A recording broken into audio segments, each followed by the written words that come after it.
on time. Respected Vice Chairman of KSCASI, Dr. Shivram sir, and respected President of ASI, Dr. G. Siddesh, our Scientific Committee Chairman, Dr. Tejaswini Vallabha Madam, and our moderators, and our advisor, Dr. K. Lakshman sir. Today, I welcome all of you for a virtual journal club on topic routine drain or no drain after laparoscopic cholecystectomy for acute cholecystitis. The presenter is Dr. Marshall David Colin from Saptagiri Institute of Medical Science, Bangalore. Is a final year postgraduate. Today's moderators are Dr. Ramesh Tambat, Professor and HOD of General Surgery, Saptagiri Institute of Medical Science, Bangalore. Dr. Kalaivani V, Professor of General Surgery, Saptagiri Institute of Medical Science. And Dr. Ravi Shankar Onnavali, Consultant Surgeon, Sagar Hospital, Bangalore. Dr. Ishwar Kalburgi, Professor and HOD of Department of General Surgery, Sri Nijalingappa Medical College, Bagalkot, sir. And I welcome all the participants in this journal club, and I'll hand over to our Scientific Committee Chairman, Dr. Tejaswini Vallabha, to continue the proceedings. Thank you, sir. Thank you, Dr. Chandrasekhar. I think the team has picked up a very relevant and common topic, which is basically now going to analyze and give us a message depending on the existing evidence. I request Dr. Marshall to start. Thank you, ma'am. Good evening, respected professors. First of all, I'd like to thank all of you all for giving me this opportunity. I'd like to thank Lakshman sir, Kalavini ma'am, and my HOD Ramesh Tambat sir for all the training. Today, I'd like to present a journal club, and the topic is routine drain insertion after laparoscopic cholecystectomy for acute cholecystitis even beneficial? Multi-center prospective randomized control trial. And the objectives for today's journal club: one is to evaluate the strengths and weaknesses of the study. They're not seeing your screen. We are seeing, ma'am. We are seeing it, ma'am. We are seeing it all right. Okay. Yeah. No, it's your slides are clear, no problem, Dr. Marshall. Yes, ma'am. The appropriateness of the study design. Third, to see the statistical methods that the authors have employed, and to see if the conclusions that they have drawn are valid. The article was published. The lead author is Yoo Young Kim. He is a part of the Department of Hepatobiliary Pancreatic Surgery in the Seoul St. Mary's Hospital in Korea. This was published in the reputed Journal of Hepatobiliary Pancreatic Sciences in 2015. The journal has an impact factor of 3.149, and no conflict of interest were declared. So there's an old adage in surgery that says that there are two types of surgeons: those who drain and those who wish they had trained. Today, we will revisit this old adage and see if it applies in today's practice. Laparoscopic cholecystectomy is one of the most common surgical procedures performed worldwide, and acute cholecystitis, just after acute appendicitis, is one of the most common diseases that require immediate surgical management. According to the new Tokyo guidelines, the gold standard for gallbladder diseases and gallstone diseases is laparoscopic cholecystectomy. Hence, it is a relevant topic. When coming to the topic of drains, usually surgeons place drains for two reasons. One is to drain the infected debris present within the surgical site, thereby preventing intra-abdominal abscesses. A second indication is to detect post-operative bleeding or biliary leakage. This can be seen by the change in color of the drain content or in the change in the volume of drain content. However, numerous authors and surgeons have objected to routine drain usage. And there are reports that there is no effect on preventing infection or leakage. And even in contaminated surgery such as perforated appendicitis, ulcer perforation, and even pancreatic resections. A retrospective analysis was done by the authors of this article, and they have shown that there was no advantage in drains. Since it was a retrospective study, the authors decided to have a prospective study with the aim of assessing the value of routine drain use in laparoscopic cholecystectomy for acute cholecystitis. Now I'd like to invite the audience for any comments regarding the title, the journal, the introduction, and the aim that the authors have chosen. Dr. Siddesh has raised his hand. Sir, Siddesh sir. Siddesh sir, you would like to comment something? No, sorry. By mistake it has come up, no problem. Coming to the methodology of the study, this is a prospective, multi-center, randomized controlled trial. And this study was conducted between December 2013 to November 2014. It was conducted in 4 hospitals in Korea: Seoul St. Mary's Hospital, Incheon St. Mary's Hospital, Ducheon St. Mary's Hospital, and St. Vincent's Hospital. And the study hypothesis used was routine drains placement is not beneficial after laparoscopic cholecystectomy for acutely inflamed gallbladder. This study was approved by the ethical committee of the hospital, and the authors have also registered the study in clinical trials before starting the trial.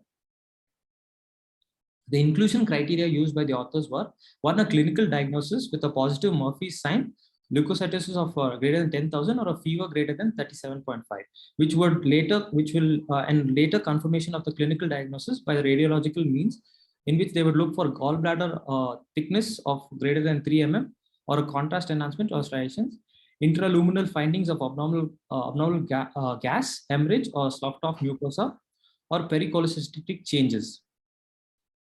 The exclusion criteria were if there was a gallbladder perforation, if there was a severe acute cholecystitis, grade 3 according to Tokyo guidelines, if there was non-acutely inflamed gallbladder, if they're attempting a reduced port surgery that is not a conventional lap cholecystectomy, or another operation that was happening concurrently. If the patient was immunodeficient, they were excluded. Any previous upper abdominal surgeries were also excluded. If there was hollow viscous injury, the patients were excluded. If there was CVD exploration that was indicated for the patient, then they were excluded from the study. If the case was converted to open laparoscopy, even that patient was excluded. Malignancy, incomplete cyst duct ligation, or if the patient had any high risk of bleeding, were also excluded from this study. The study design was such as after admission, the patient were given an informed consent and enrolled into the study, out of which in the study there were a total of 267 participants that came with the diagnosis of acute cholecystitis. Second step was a computer generated random number was randomized number was generated for each patient, and a sealed envelope was given to the patient in the file. And they were divided into 2 groups. Group A would receive a drain in the subhepatic space, and Group B would not receive any drain. And the patients were blinded. They were not aware of what group they will come under. The surgeon was also blinded until the end of the operation. Next, when the patient was posted for the surgery, the conventional laparoscopic cholecystectomy was performed. After bagging the specimen, a thorough saline irrigation was given and hemostasis was achieved. Then the scrub nurse would open a sealed envelope containing the randomization number, which would then reveal to the surgeon if the patient was in Group A or Group B. If the patient was in Group A, EZ vac of 200 ml, which is a closed suction drain, would be placed in the subhepatic space. After following which, in post-operatively, the patient would be followed up for a pre-specified post-operative complications. In the post-op period, second-generation cephalosporins were given for up to 24 hours. Post-op pain was estimated using the visual analog scale at 3 times, that is 6 star, 24 hours, and 48 hours. Some primary endpoints were fever, wound infection, post-operative nausea and vomiting, intra-abdominal abscess, bile leakage, prolonged post-operative shoulder pain, and pancreatitis. Secondary endpoints were the pain score as described by the visual analog scale, the length of post-operative hospital stay, if there was any re-intervention or readmission. The drains were removed post-operatively if there was no bile in the drain, if the drain output was less than 100 ml per hour per day, and the patient was hemodynamically stable. The sample size was calculated with the following criteria. They required a 10% difference between Group A and Group B with 80% power, and they expected 10% dropout. with this requirement, a total of 198 patient population was required for a significance of 0.05. And common statistical methods such as the chi-square test were used for categorical data and student t-test for continuous variables. Now I'd like to critique on the methodology and study design of the authors. Points for one, the study. Should wait, no, Marshall? Yes, ma'am. Comments then. Marshall, press B, Yes. blacken this. Don't or go back to the Yeah. previous Go back to slide. the previous slide. Yes, Go And back to the previous. previous slide. Yeah. Get the audience to participate, the postgraduates particularly. yes, sir. I now invite the audience for their comments regarding the method and study design. Start with the study title. I request the other audience, that is other PGs, to comment on this. Postgraduates, please Come interact. forward. We need your inputs and your discussion also. So is I'm there seeing a research? lot of postgraduates registered here, attending also. The question will be, is the research question, does the title contain the research question? And comments from other PGs?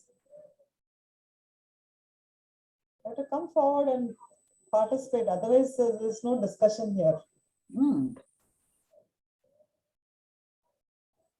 Yeah, as we usually do not get any volunteers, Kalaivani, can I request you to ask one of them? It is an Yes, order. sir. And Ask then one we'll- of them to come, one or two of them to Yes, come. sir. Okay, they have no choice.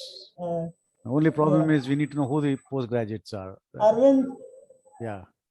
Arvind, are you there? No answer from them. Venu is there, Marshall? Postgraduates are not there?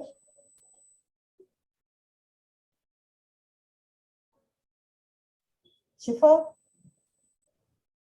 Becomes very difficult when even when you call them, they don't Yes, sir, no unmute. response.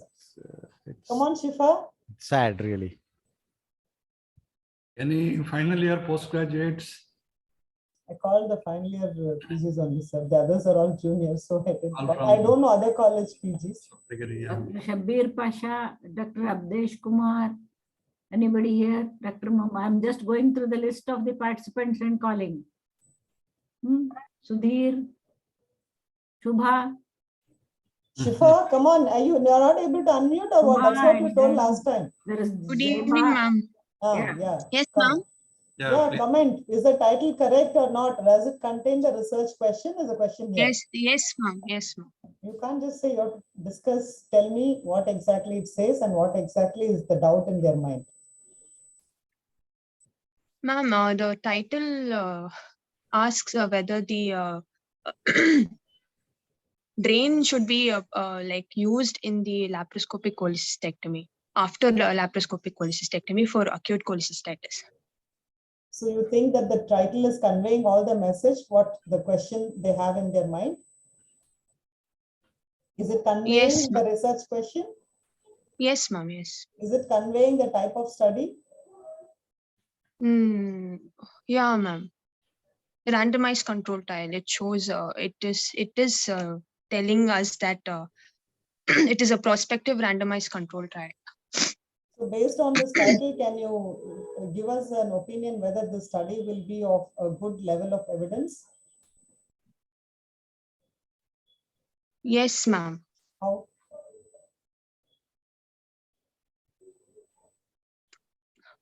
Because it asks whether it is beneficial or no in the title, ma'am. Is routine drain insertion beneficial after cholecystectomy? Do you think the methodology specified here has a good weightage when it comes to evidence?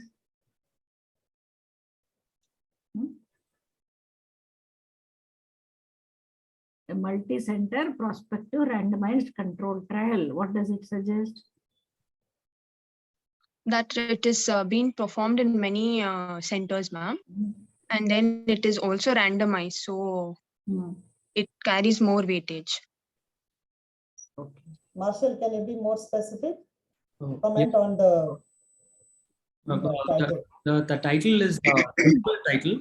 It has one research question, and they have also mentioned the quality of trial, that is, it's multi-center, it's prospective, it's randomized control trial. RCTs is a highest form of evidence. Therefore, this study, from the title, we can assume that it will be a good study. Sir, Shivram sir, there's a question. Oh, I have an objection. See, they have said it is for the acute cholecystitis. But if you see the study, they have grouped everything together, acute inflammatory conditions of the gallbladder, including empyema, including gangrene. But if you see the headline, this study topic says acute cholecystitis. Go to the inclusion, Marshal. Show inclusion criteria also. In the study, there were Sure. there were cases of acute empyema and Yes, gangrenous Inclusion. gallbladder, everything they have included. but according to the hospital protocol in the author's hospital, if a case of gallbladder perforation was there, then they had to go percutaneous drainage first, and then the surgery. So those studies were excluded. But in this study, gallbladder empyema and the gangrenous gallbladder were included in this study. But Yeah, those are much more than acute cholecystitis. That's what I feel. See, other thing is they have used, shall I go ahead, Kalaivani? Yes, sir, please, sir. Yes, sir. Whether there was, what is the facilities available in the hospital? All these hospitals had the intervention radiologist, CT scan, MRI, everything. yes, sir. Yes, sir. These were tertiary hospitals in Seoul, sir. This is a study from the tertiary hospital care, which may not be applicable to the district hospital or the village site hospital. So we cannot generalize it.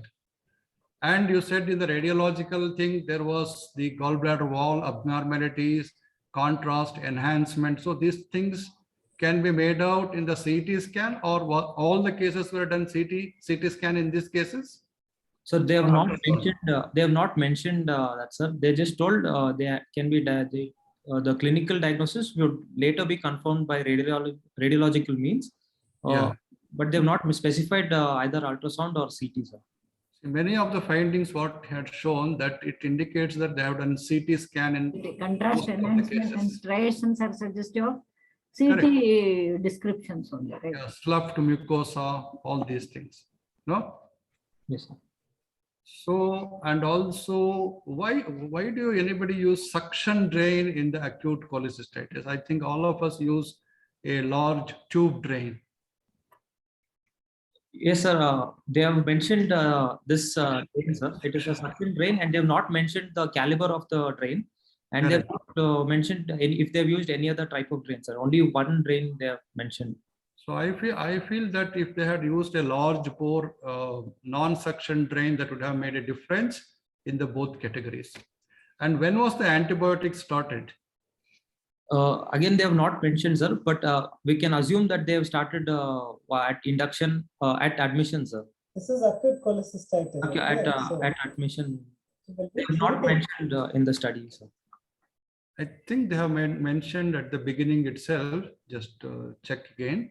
Anyway, these are my. They have mentioned the size of the drains, 4 millimeters. 4 millimeter. Yes. 4 millimeter. What is the use keeping it? No. Right, 4 millimeter caliber drain.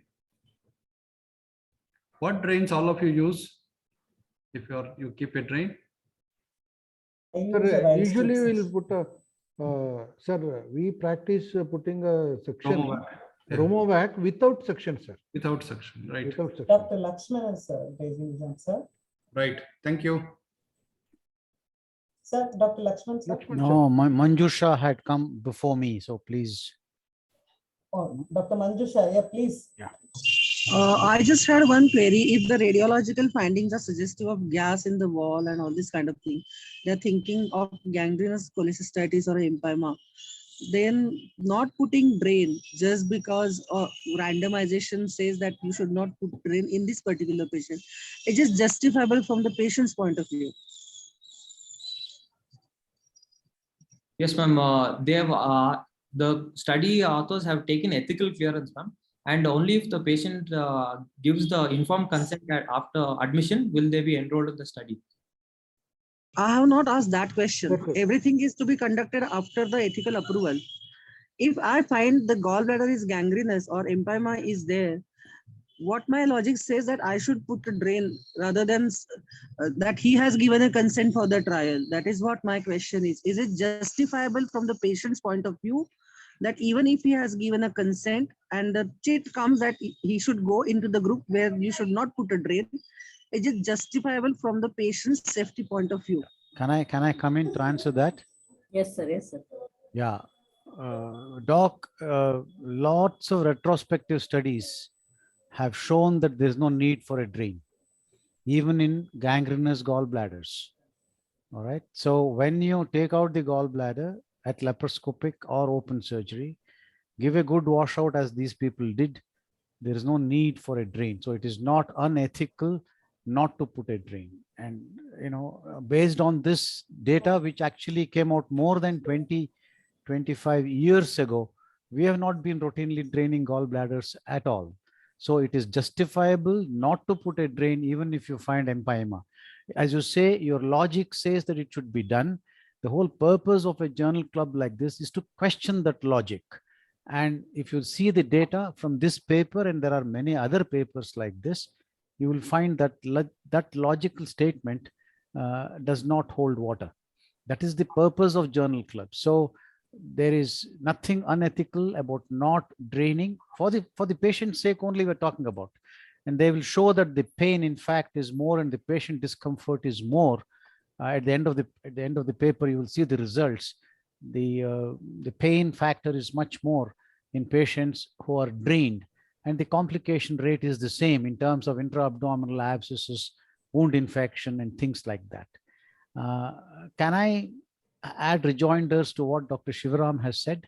Yes, sir, please. Yeah. Sir. So one of the points was about the drain. Large bore non-suction drains cause more pain. So we have always used smaller bore suction drains for decades. And the results with our personal experience as well as what is in the literature is quite supportive of using a suction drain. The second thing was about the investigations available. It is true that there is no mention of whether CT was used in all the patients, but a large majority of those findings can also be detected on ultrasound. In fact, there is a contrast that can be used for ultrasound also. Okay, it's not a drug or a dye, but air contrast, for example. There are techniques where contrast can be used for an ultrasound, and just for the knowledge of the postgraduates. And so just because there is a mention of the word contrast, it need not necessarily be a CT scan that is used. The third thing is about cholecystitis. Cholecystitis, according to the Tokyo guidelines, are in different grades, and they have used the first 3 grades. Or is it first 2? I don't remember. First two, maybe. The first two grades, which includes gangrenous gallbladder. And what they have excluded is a perforation of the gallbladder. So acute cholecystitis, and it actually adds to the strength of the study in my view, because you know, even when there is gangrene, you need not shy away from doing a gallbladder, doing a cholecystectomy, and not putting a drain. So that is the message that the paper tries to give. Thank you. Thank you, sir. Contrast Dr. ultrasound is available. Contrast ultrasound. Yes, yes, that's the point I was making. Yeah. Dr. Manjusha has raised her hand again. Yeah. Dr. Manjusha, please. I just wanted to ask one question.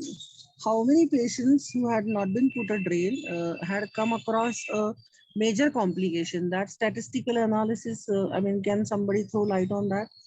I mean, agreed, many people are not putting drain. Given a choice, I will also not put a drain if I am happy with the surgery. But how many of them you have revealed that later on? I mean, somebody had bile leak or something like that. How many patients has experienced that in whom you have not put a drain? There are many papers, but in this paper, the complication rate was about 9%. We will know it when we come to the results section. She's not started with the results yet, so we will know it. It was about 9%, and it was the same in both groups. Please go ahead. Okay. Yeah. There are two other questions, Marshall. Yes. One is the drain caliber, actually it is mentioned, it is Yes, 4.8 millimeter. Okay. Then there is a question, why should a special consent be taken for drain? So why should a special consent be taken for? Taken for drain. There is No special was there's no taken. special consent was taken. It was just informed that there'll be first the normal informed consent for the surgery, then the informed consent for the clinical trial. Prior. Because they were mentioned that randomly they will be assigned with or without drain. Yeah. Then the patient were counseled that the retrospective analysis shows no difference, and they were issued only. No, don't come to results. We'll let us stop at methodology. Ma'am, I have a question, ma'am. Yeah, please. Please tell your Actually, name. in this, Hello, ma'am, please introduce yourself. yes, ma'am. I'm Sam. I'm surgery PG, ma'am. Finally, Yeah, please. ma'am. Actually, there's in one point they mentioned that surgeon is blinded for this technique, whether to place drain or not. Actually, Yes. that's not apt, ma'am. So that's one thing I found in this study, ma'am. Not apt. Then No, what do you comment then? How do you go about commenting? It's Surgeon not should right. know. Surgeon should know. Should know whether he has to place drain or not, ma'am. Marshall, Okay, can you Dr. answer Sam, I that? think to just make it clear, they have informed him when he was about to complete the surgery that he has to place the Drain, yeah. drain so that he is not preoccupied by planning to put a drain at the beginning of the surgery, right? Yes, ma'am. Yes, ma'am. That And is the a very sur- important point that Tejaswini madam has made. See, before starting the surgery, the patient did not know what he would do.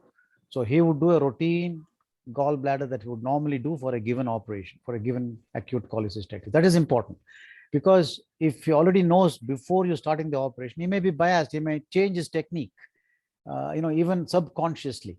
So he was blinded when he started the operation, and he was asked to put a drain or not put a drain just before he was ending the operation. That is a very nice technique. It's actually a very nice method that they have used. Is your doubt cleared, Sam? Yes, ma'am. Clear, ma'am. Yeah, Clear. two things. One is, as sir said, not placing a drain also is an accepted modality of treatment. So a surgeon is participating in a study which is accepted. Whether you place or don't place is an accepted thing. So surgeon is participating in the trial. Okay, Marshall, you have any other comments for that? Yes, ma'am. They have done that to reduce bias, ma'am. It has to be double blinded. Double blinded. You got it, Sam? Yes, ma'am. I got it, ma'am. Thank you. So shall we ask him to give his critique, Marshall's critique? Yeah, please go ahead, Marshall. Yeah, please go ahead. Critique for many of these points were discussed. It is a good, simple and understandable trial, a single research question, and it is a relevant clinical question. There was no conflict of interest that the authors have disclosed. And as needed for this study, it is a multi-center randomized control trial. The journal that they have chosen had a good impact factor. Ethical clearance was obtained, and the authors have registered for the clinical trial before conducting the starting the study. Marshall, I have a small question here. Sorry for interruption. See, one of the good points we consider is registered for the clinical trial. What do you think is the importance of this for benefit of your friends? Yes, ma'am. So what happens is when you're conducting a trial, you should have a research question. Don't say you, Marshall, we. Yes, when we are conducting a trial, we must have a research question, and the methodology must be fixed before starting the trial. This should prevent something called post-hoc analysis, where once the result comes out, we will try to cherry pick the results and then rewrite the research question, maybe appropriately or inappropriately. But this No. My question was, I'm not questioning the integrity of the researchers here. My question is registering the clinical trial in an open access platform. See, WHO has it, and our ICMR gives direct connection to that. And most of these sites where there is a space for registration of our clinical trials, we consider it definitely a respectable activity when you plan a yes, ma'am. clinical trial. So I just want to know the importance. Any idea?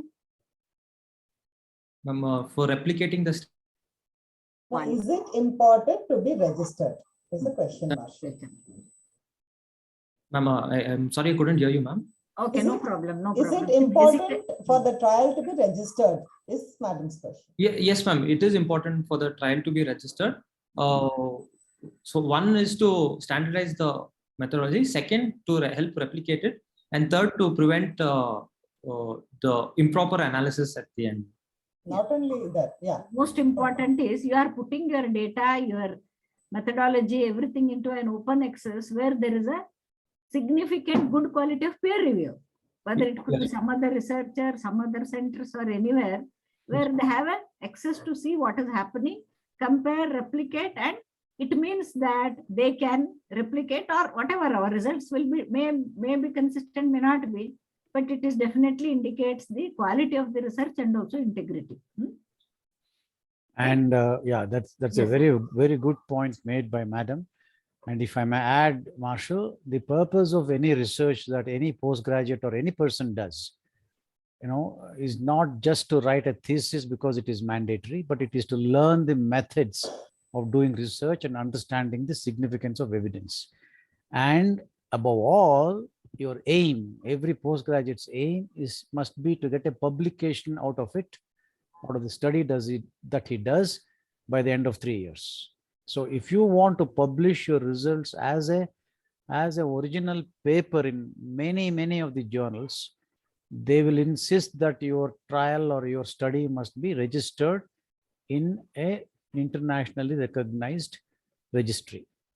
All right. So always when you write your protocol and submit it to your university or your department and things like that, in addition, make it a point to register that with the standard registration portals. There's one for India, there is one global, and so you can use the Indian one and register Quite your simple. protocol. It's quite simple. Yeah, go ahead. Thank you, sir. Other good points were one, it was computerized randomization. It was a double-blinded study. The surgical technique was standardized. The authors chose simple primary and secondary endpoints, which were assessed objectively. The patients were followed up well, and simple and appropriate statistical tools were used. Points against, I felt that when we are assessing the effect of drain, the authors could have used active surveillance to look for any collection or bleeding. They could have used ultrasound to see if there's any collection in the space, subaortic space, postoperatively, but that was not done. Only when the patients complained of any symptoms that they underwent a CT scan. Second objection I have is a small patient population of total of 198 cases were included in the study. Though it meets the statistical criteria, I felt it was less to make such a generalized statement for a common surgery. I invite questions for this, whether he is right on this points against and for. Marshall, you mentioned that only 4 centers was a point against the study. Am I right? Slide. Previous slide. Yes, sir. Why do you think so? Do you think an RCT will be better if it is in 4 centers or in 40 centers? So enforcing the methodology will be easier in a few hospitals, but yes. So actually I would put it for, I mean, as long as you get why do you do multi-center study? Let me ask a simple question. Why do people think of a multi-center study? So one, to increase the patient population, sir. Yes. Second, to eliminate confounding factors in population or techniques or. But that doesn't happen actually. It's only to increase the numbers. In fact, if you have a single center RCT with 1,000 patients, nothing like it. It's excellent, but you can't get that number. So you do a multi-center study. The more the centers that you increase, more difficult it is to control things. So 4 centers is okay. I honestly submit that it is not necessarily a disadvantage. Yes. Yeah. Any other comments, ma'am, from other faculty? The chat box, Dr. Ravi Kumar has asked, is it necessary, right, to keep suction drain inside peritoneal cavity? So Kalaivani, you want to answer that? Marshall, I'll first ask Marshall, sir, then. Marshall, can you answer that? Yes, ma'am. Intra-abdominal space is a positive pressure space, ma'am. Hence, there is no requirement for a negative suction drain. But in this case, the authors have placed a suction drain. Why sir's asking that question? Like, is it good or bad to use a suction drain in the peritoneal cavity? Marshall, before you answer that, I have a very simple question. Yes. You must have seen a lot of laparoscopic studies, right? Yes, sir. If you have put a Veress needle in and attach your gas insufflator, Yes, sir. okay, before you start the gas on, what does the pressure say? Have you noticed it? Negative. No, sir. It's -1 or -2 usually. Okay, sir. I said that because your first statement that you said it is positive, so you don't need negative is incorrect. Okay, the standard thing is negative in the abdomen. You just check it next time you do a lap collie or something. Yes, Just sir. put a Veress needle in, connect the insufflator without starting the gas. Yes, Then you will see it's -1 or -2. Second, even if it is positive, why would I say it would probably be better to use a suction drain rather than a tube drain? Think of reasons for it. So one is it's a closed drain, sir. So the Even the non-suction Non-suction. tube drain is a closed drain. So if any clots are present in the drain, suction drain will be better. Yeah, that is one thing. It keeps sucking all the time, and so it prevents the debris from blocking the tube. That's one of them. Second, you can get away with a smaller caliber drain if you have suction. If you have non-suction, just gravity, you need a bigger tube. Yes, sir. And when you use a bigger tube, bigger hole, bigger stretching of the muscle, and probably more pain. Yes, sir. So while many people use gravity drainage without suction, I'm sure if you see an RCT between the two, I haven't seen one, probably they'll both be equally effective. But there is nothing against using a suction drain in the abdomen. Yes, Sir, one question. Sir, momentum and the intestine may get into holes because of a negative suction. Yes. And blocks the purpose of draining, sir. Yeah. That's what teacher used to tell. We are practicing like that. That's a point well made. But how many holes will a gravity drainage tube have? If you put a big drain without this, how many holes will it have? Well, sir, we put a suction Romovac only, but without suction, sir. Yeah, Romovac has literally tons of holes. Holes, but so it will not, the whole thing will not get blocked at all. They do quite well. Whereas if you have a bigger tube with fewer holes, even if you don't have suction, it's possible that they get blocked. As I said, I think the jury is still out between the two, but there is no harm in putting a suction drain, because I practically, other than in the pancreas, where we see pancreatic necrosis, we have never used anything other than a suction drain. Most of the GI surgeons are against suction drains. Yeah. It can, as Dr. Chandrasekhar said, it can suck things. Also, if there is an anastomosis, it can create problem. I think most people practice using the non-suction drains. You can look at it, and also, if necessary, maybe a good study topic for the another thesis. Absolutely. I think we should look at it for data. Correct. Yeah. Like sometimes it can remove the clot which is already formed and it can bleed.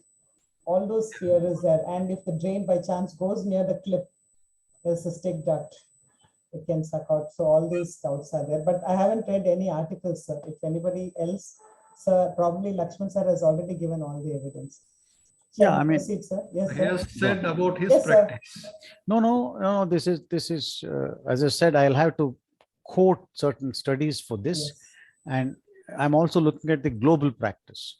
So if you look at the global scenario, suction drains are not contraindicated, but I will, as you said, it's a good topic for our own study, and we should start one of these. We should design and study in our own population. Yeah. Dr. Sudhir, I think there was a question from him. Lakshman sir has already answered your question. Okay. We'll proceed, ma'am. There was a question Yeah, regarding yes, sir. the Both the questions section are drain, answered, ma'am. Yes. whether the momentum blocks the drain holes. So since the negative section drain has many holes, the momentum is unlikely to block all of them. There will be some space for it to drain.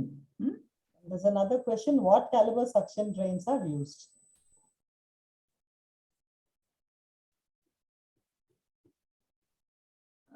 Marshall, can you answer the question? What caliber section drains were used in the study? In this study, the diameter of the drain was 4.8 mm. We can assume that either a 14 French, I think it's 14 French was used. 4.8 mm. You can move on, I think. Yeah, I think Vani, we should ask him to go ahead. Yes, ma'am.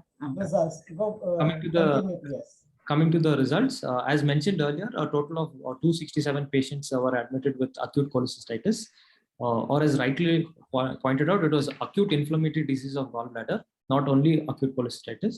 That 69 patients were excluded because they matched the exclusion criteria. After this, they were randomized through a computer, and 99 went into group A where the drain was kept, out of which 5 were excluded because 3 had GB malignancy and 2 cases were converted to a laparotomy. In the group B without drain, there were 99 patients. Regarding the demographic details, the patient population between A and B were comparable in terms of age, gender, BMI, ASA class, preoperative LFT, and if any preoperative ERCP or PTBT was done. In diagnosis, a total of 143 patients had acute cholecystitis, 34 patients had gangrenous gallbladder, and 16 patients had empyema gallbladder. And as per the Tokyo guidelines, 70 patients were 36.3% of the patients were grade 1, and majority of them were grade 2 with 63.8. This is a whole table showing the patient characteristics of group A and group B.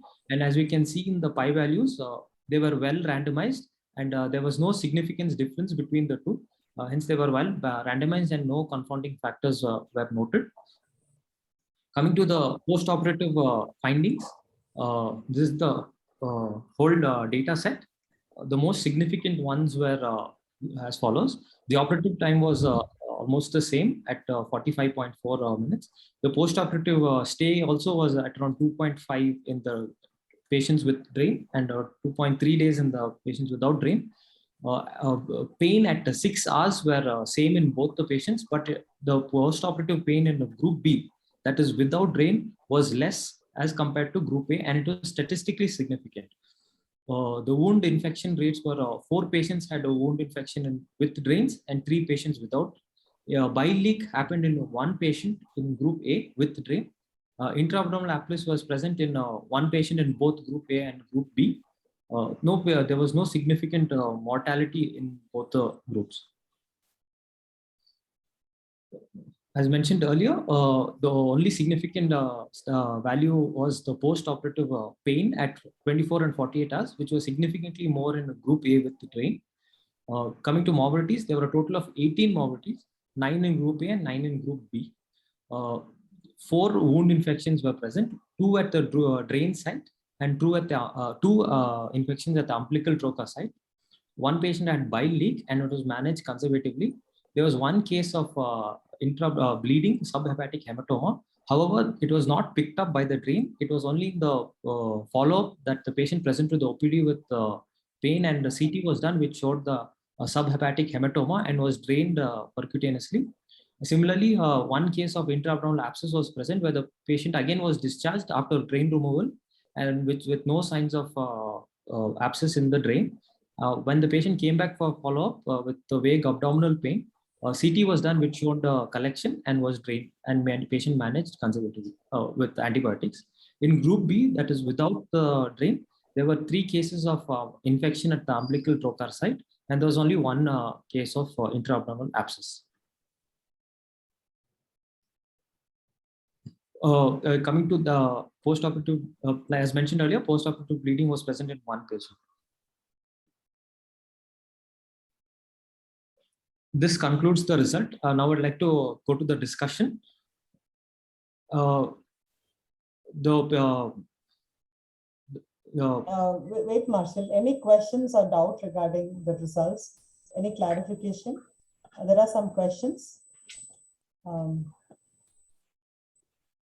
This is a comment from Dr. Lakshman. A 2022 paper on drains after distal pancreatectomy. Conclusion is suction drainage does not promote postoperative pancreatic fistula when compared to the other drains. Drain type should be determined by surgeon preference while taking into account nursing and patient-specific considerations, especially when patients are discharged. I'm sorry, I thought that was a question. So anyway, that's a comment that has been explained. And there's a question here, why CT and ultrasound is good? So this has been commented already, sir. They haven't mentioned separately whether it is CT or ultrasound. Okay.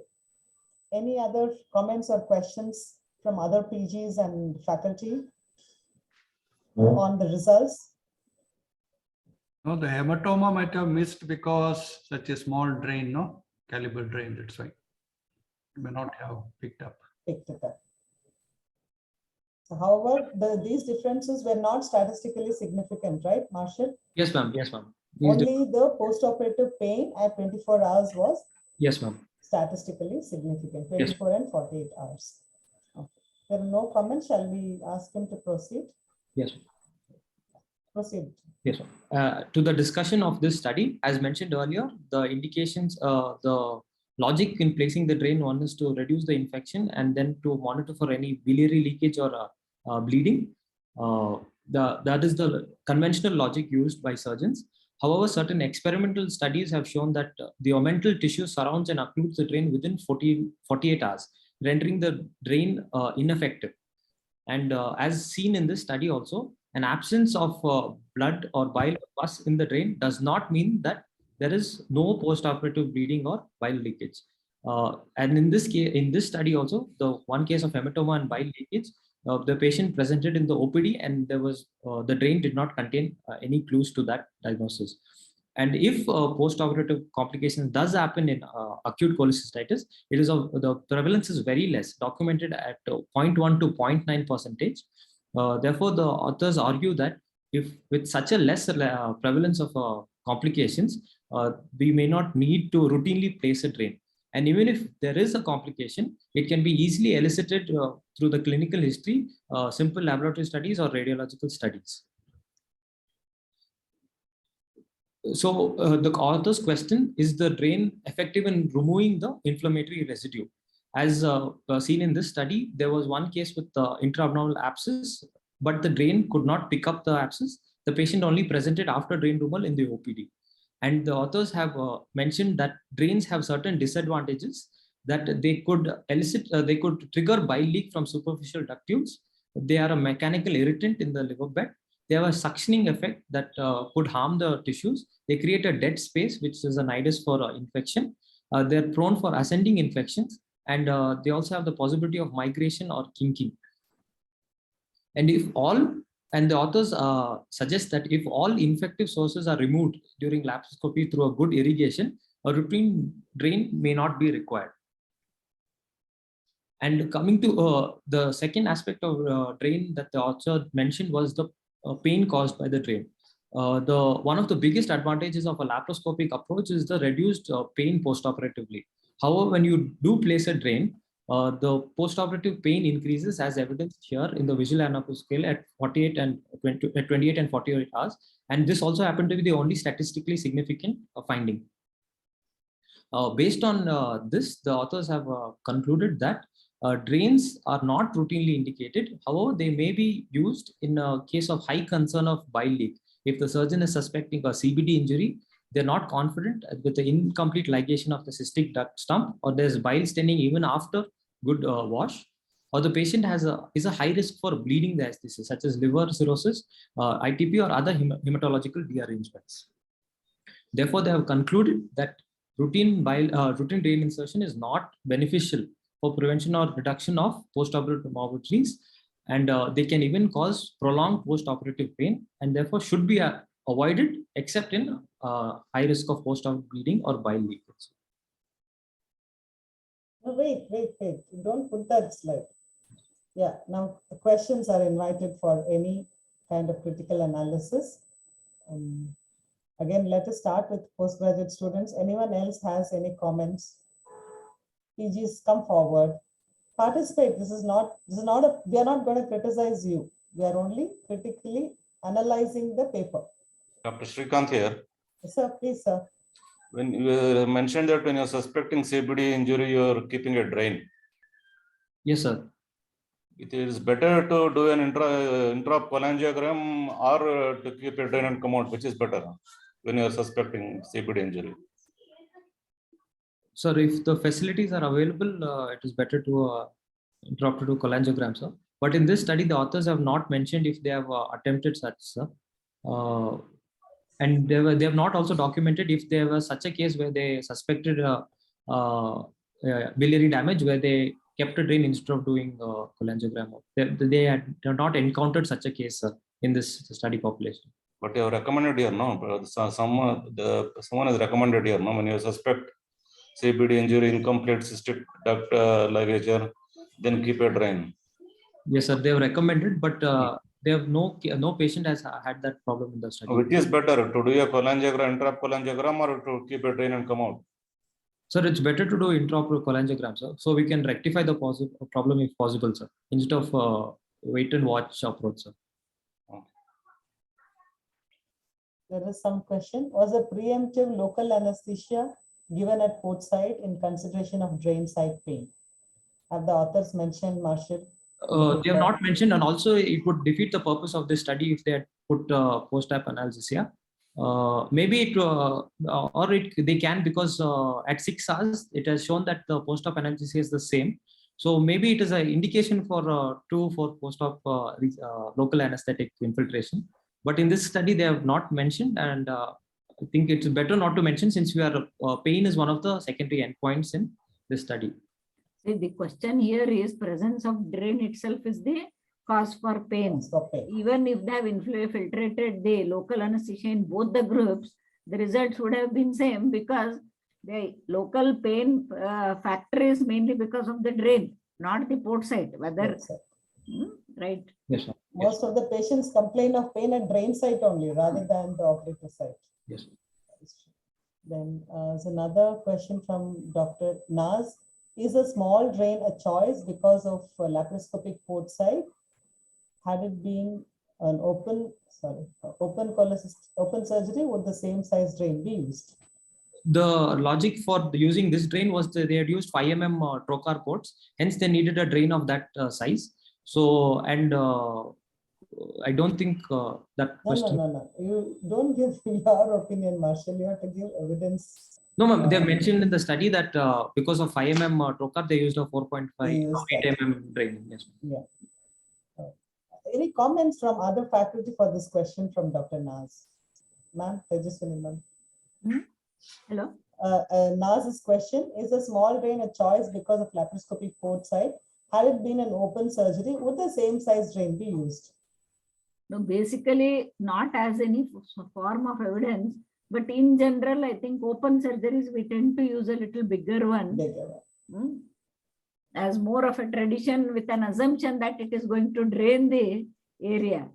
Overall, irrespective of whether it is a laparoscopy or open surgery, one of the important factors is we have to keep in mind the appropriate placement of the end of the drain. Many a times what happens, where we keep it significantly far away from the area where we are likely to expect either a bile leak or anastomotic leak or bleed or something. So being abdomen being a dynamic cavity, the minimal collection ends up being elsewhere and the drain hardly functions. Unless there is a good amount which encourages by a thorough movement through the drain. I don't know if other Lakshman sir and other senior teachers agree. We do had a teaching during our post-graduation that encourage the patient to breathe well before pulling out the drain, so that it drains whatever is there and then you can pull out. No doubt we don't practice like that now, but that was one of the advices given to us then. Yeah, may not make a big difference, ma'am, when you use a suction drain. Yes, sir. It's irrespective of his respiration. That's, that's what it is. But yes, obviously there is a controversy as to whether it should be a gravity drainage or a suction drainage. As I said, it is evidence based, and I have been looking at the papers. The jury is still out, and it is left to the surgeon's choice. Madam, But what you told is very correct. Many times when you remove the pneumoperitoneum, the drain gets displaced. Yes, sir. So till you remove the pneumoperitoneum, you should be seeing that the drain is in the place. Otherwise, you keep a subhepatic drain, it may be sometimes lying in the pelvis. It may not have any purpose. that is very true. That is very true. The point is very well taken, madam. So Sometimes I feel it is more of a placebo for us to sleep well rather than really helping. correct. But the real point here is not whether it is, the question on today's journal club. True, It's sir. not whether it is suction drain or gravity drain, size of the drain and all that. We have been talking about it as a sideline discussion. But the main discussion is, should we drain or not? Or not. Yes. And the answer from this good RCT, in my view, is that we need not drain. And addressing Shrikant's very genuine concern, the authors do not recommend that you should drain it when you suspect CBD damage. That is not a recommendation. What they have, it is allowed in a discussion to state their views. They have generally said that you need not put a drain, but they're also concerned that under no circumstances, they're not saying you should never put a drain. So they suggest that you may consider putting a drain if you suspect possibility of a bile leak or possibility of bleeding. That's a general statement, not a specific recommendation.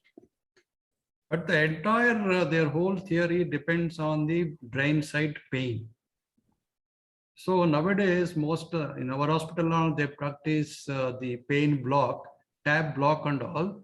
So and the drain site area is covered. So that way the discomfort for the patient is very less.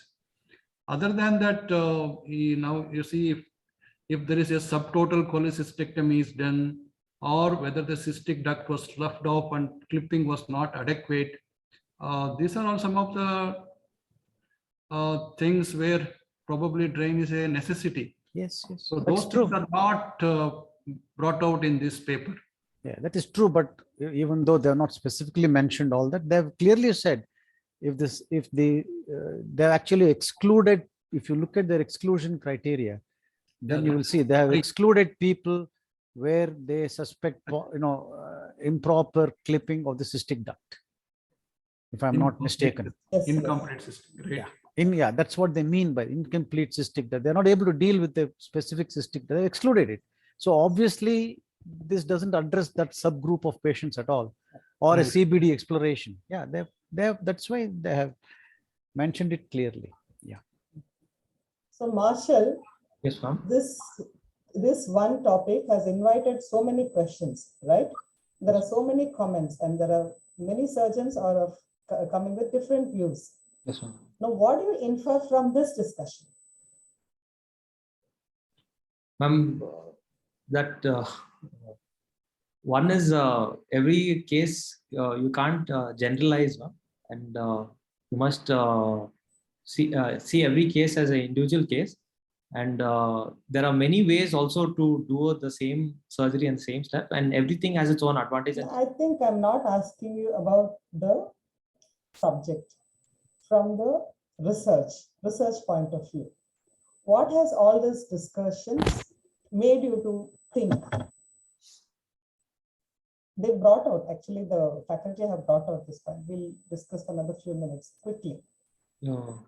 See, there is one research question here, whether drain is needed or not. Yes, that one research question, when you critically analyzed, you got two more research questions here now. Yes, ma'am.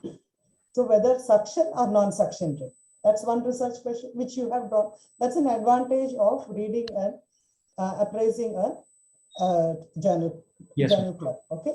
The second thing is the caliber. Caliber, yes. So two more research questions you have obtained now. Yes, ma'am. Fine. This is why reading and presenting a journal club is important for you. Yes, that will provoke you to do more studies. Yes, ma'am. Any comments from Oh, Dr. Sudhir and Dr. Ravi Kumar have asked very nice and relevant questions. I must congratulate them. Ravi Kumar is asking, does drain help if spillage of small stones occurred? Marshall, you want to answer that? So in the study, they have told to give a thorough wash, sir, and that there are no infective debris before placing the drain. So in sir's question, the authors, the surgeon must ensure first that there are no such debris present. Only then the drain can be placed. Only then we can exclude the need for a drain. But if that step is not, if the surgeon due to some difficulty is not able to give a thorough wash, then as recommended, we can place it. From one of my experiences, we saw probably there were some spilled stones. There were stones coming out from the drain. We could identify a few stones from the drain. What size drain you had? Very small. So I remember long back I have assisted. So you must have kept a large bore drain. I don't remember, sir. But long back, I still remember in the drain side, we could collect one or two small stones. Right. It was coming out from that.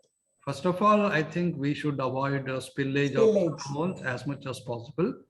And if the spillage occurs, very carefully, we have to pick them up and put into the endo bag then and there. Otherwise, later it will get lost in the peritoneal cavity. Third thing, my personal view is small stones drain may not help very much. Yes. Dr. Lakshman and others can help. Totally agree with those three observations. Yes. I think just because you have spilled stones, keeping it drain may not be correct, Dr. Ravi Kumar, but every stone should be very carefully removed. Yeah, very carefully removed. That is not the modality to remove stones. Okay, conclude, Marshall. Is the study relevant? Yes, it is a very relevant and good study. Has it added any new info? Previous to this study, there were majority of retrospective studies or case studies or opinions. There was no randomized controlled prospective trial, and this is a good study that was conducted. Hence, the info, the data generated by this study is of a higher evidence value. The study was very well constructed and it was an appropriate design as it was a multi-center randomized control trial. They have seen the effectiveness of drain, which is they were double blinded, so the bias was eliminated, and the confounding factors between the two groups were well randomized, hence there were no confounding factors. But have they studied the test the hypothesis? In my opinion, they have not completely. Has only the pain was the only data point that was statistically significant, and based on this data, can we justify that the drains are not required routinely? In my opinion, I don't think so. I'll have to question the last two statements, Marshall. Yes, sir. Study tests the hypothesis very well. You cannot have a better study design. Yes, sir. Okay. What was Yes, the sir. question? Say that again. I know, I just want to explain. What was the question? Research question. Is routine drain insertion after laparoscopic cholecystectomy for acute cholecystitis beneficial? Yeah. So it looked at various aspects, the benefits of putting a drain, and the main benefit, as Shivram highlighted, was less pain.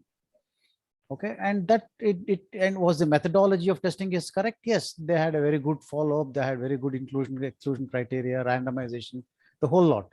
So it tested the hypothesis very well, and the data justifies. You see, the advantages that you have one method over another need not be something magical or huge. If you give the patient less pain than before, that is an advantage. Okay, sir. Okay, the complication rate may be the same in both.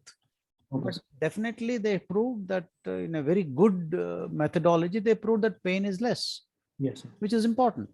So I think that they don't claim any big advantages for their in their conclusions. They say that it's not necessary to drain routinely, and that the patients who are not drained have less pain.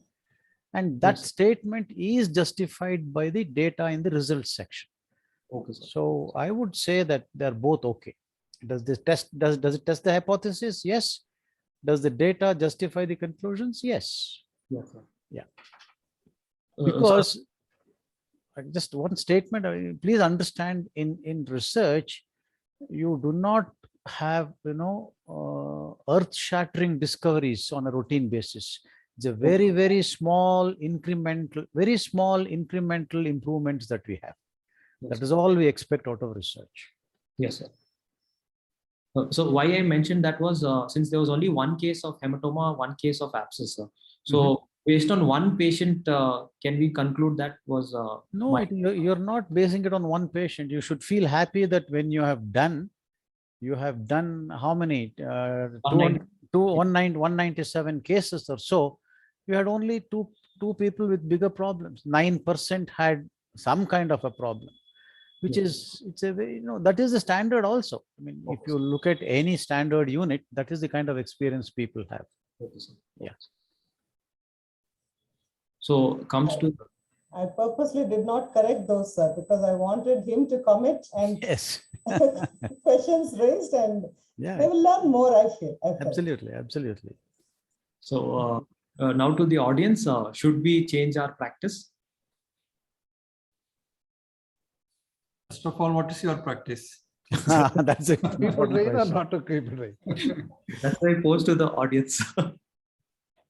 So you could have added one more sentence. If you are routinely draining your acute gallbladders, Yes, sir. would you change it based on this paper? That Okay. would be, Yes, sir. for people who don't drain it anyway. So I can't change it. That's already there. So Good discussion. Any comments from anyone else? Whether the audience changes the habits or no, but definitely they'll start considering this. Considering it, yeah. Definitely. Yeah. Definitely they'll start reviewing whether it was really required. Should I do it? Maybe over a period of time, if some more such evidences crop up, it's one of the very good evidences, definitely what Marshall told. Also, madam, they should think of the facilities available in Yes, their sir. center and what is the Absolutely. interventional radiologist is available if there's something happens, all those things. So I think finally it will all be individualized, especially in our various spectrum of practice. Correct. Very true. But Marshall, I think your presentation was excellent. Very good, sir. Definitely. Absolutely top class. Yes. And discussion was again top class, exactly what it should be in a journal club. And all the postgraduates should learn from this, that whatever discussion the seniors did, the postgraduates must be doing from next time. Seniors should just be quiet, take it as an example, and start discussing. And that discussion comes because you must come prepared for these things. You must have read up the papers about it and then come, so discussion becomes healthy. And also please note that in science, nobody can claim that he is correct. Only he is correct. That is the whole purpose of journal clubs and research. All of us who have said, who have differing views, all of us are correct in our own ways. And as Shivaram nicely summed up, at the end of the day, you do what is comfortable in your practice, in your setup. Thank you. Thank you, sir. So what sir's comment literally summed up today's presentation. At the same time, I have to compliment the moderator also for encouraging him to present such a nice, relevant article. Title appears simple, but it is such a valid question, still bringing out a lot of good research questions. I compliment Dr. Vani and Marshall. You did really well, Marshall. You set an example when it comes to presenting a journal club. Good. I completely second that, ma'am. Excellent moderation. Yes. Thank you, sir. Sir, your training. Last week we had. I'd like to congratulate Marshall for his excellent presentation, and nice discussion was also there. And really a lot of postgraduate should learn out of this, the excellent presentation, and congratulations, Dr. Marshall. Marshall, you have compliments from our president also. Yes, conveyed his congratulations and appreciated. Good. Good. Madam, Yes, shall sir. we end with Yes, a sir. small announcement, madam? Yes, sir. Madam, I request all the members to register for a national conference which will be held, which is going to be held in Mumbai. And first slab has been extended up to 15th of July. Please, I request all of you to register as early as possible. And second thing, in a short while, in another 2-3 days, we will announce MidCon calendar of events, because it will be conducted by Mysore City chapter, Mysore City branch in month of September, likely to be 17th or 18th, 17th and 18th of September, and it will be confirmed in next EC meeting. It will be done very shortly. So all the PG should register for MidCon and as well as national conference. And yeah, plan for some good teaching learning activity, postgraduates there. I wish all of you come with a paper, public, anything, presentation there. And shall I end, madam, with the vote of thanks? Thank you, Dr. Chandru, and I thank Tejaswini ma'am for this opportunity, and thank KSCASI for this opportunity. Thank you very much. Thanks, Marshall, and thanks to all my faculty who have really helped me in moderating this. Thank you so much. Thank you. Thank you, Lakshman sir. On behalf of KCSI, I thank our Vice Chairman, Dr. H.V. Shivram, who presented in this conference, in this scientific program. I thank Dr. G. Siddesh, ASI President, who was there throughout session. And I thank Dr. Lakshman sir, his advisor and his constant source of knowledge for our all scientific programs. And I thank our scientific committee chairman, Dr. Tejaswini Vallabha Madam, for arranging all these scientific programs regularly. And I thank all the moderators, Dr. Ishwar Kalburgi from Bagalkot and Dr. Kalaivani Madam from Saptagiri Institute of Medical Science. And in absence, Dr. Ravi Shankar and Ramesh Tambat sir also. And I congratulate Dr. Marshall David Colin for his excellent presentation. And today evening, I did a short rehearsal with him, and I know that he'll go to present very nicely at that time only. And it is all because of Kalaimani Madam training. I thank all the members who are present here and made it a successful. Thank you. Good night. Good night. Good night. Thank you, Dr. Chandrasekhar. Okay. Thank you so much. Thank you. Tejaswini. Thank you, sir. Thank you, ma'am. Thank you and good night. Thank you, Dr. Shivaram. Good night, everyone. Good night. Lakshman. Good night. Thank you, sir. Thank you.